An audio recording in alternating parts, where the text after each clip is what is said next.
Howdy. Howdy. I'm Dixie Jill, and I'm from Asheville, North Carolina. And my parents are here, and from here, and my grandparents are from here. And as far back as Asheville itself, my family is from here. My father grew up right down the road on Bartlett Street, and his father engineered the train from the depot right here on Depot Street. And they shopped at Sam's Grocery Store, which was right at the corner of Bartlett. And so, growing up in Asheville, I'm no stranger to the Jack tales. Jack and the Beanstalk and Jack and the Varmints, and I grew up with these stories. But my favorite Jack tale was one that my daddy used to tell me. My daddy's name is Jack, and my name's Jill. And so when I was little, we would ask Daddy to tell us the story of Jack and the Train. So I'm going to tell you the story of Jack and the Train. When I was very little, my daddy would tuck me in the bed. I would ask to hear a story, and this is what he said. This is the story of Jack and the Train. Now, there was once a boy named Jack who seemed rather fond of playing hooky from school sometimes and hoboing a train down to the pond. On a beautiful morning, one fine spring day, when Jack's mama had just gone to the local ladies' garden club, Jack decided to stay home.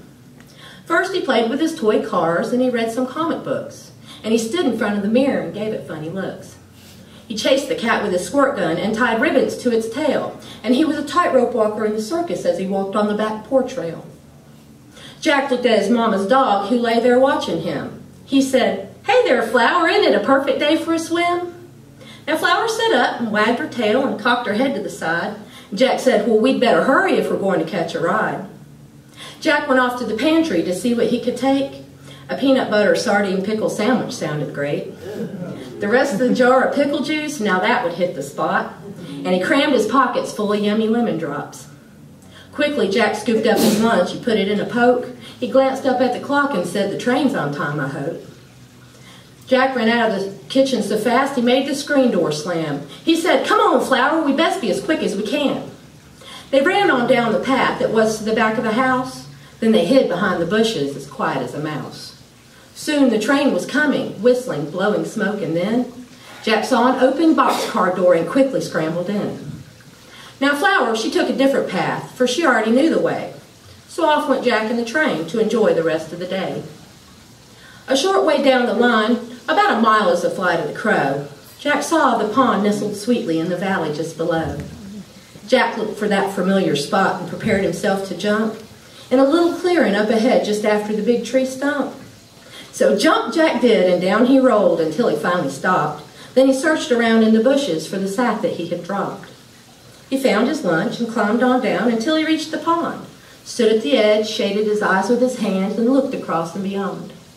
And there came that old Flower, that sweet and faithful dog, down the hill into the pond chasing a fat bullfrog. "Come on, Flower, come here, girl, swim over here to me." Then Jack stripped down to his birthday suit and jumped right in with glee. He splashed around for an hour or so and then lay in the sun to dry. When Jack's stomach began to rumble, he sat up with a blissful sigh. He ate his delicious feast of sardine and peanut goo, and then he washed it down with a hearty swig of sour pickle juice. The warm sun's shining down.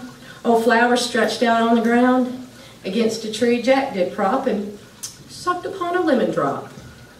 He enjoyed the taste of the sun, till one by one the candy was done, and Jack was asleep dreaming sweet. Until he felt the rain. He heard the train. He scrambled to his feet, still half asleep. Jack raced up the hill, crouched behind the tree stump, and sat real still till the train came chugging by. Jack jumped on. The sun was gone, the rain came on, he'd slept too long, and his mama would be waiting. Oh, what trouble there would be when Jack finally came dragging in. His mama just stood at the doorway, shaking her head at him. "Jack, my boy, where did you go? And where is my dog Flower? You cannot just charm me with your funny grin when you come in at this hour. Your teacher came by while you were away to see why you were absent from school today. You played hooky, I know, so off you go, straight to bed without supper."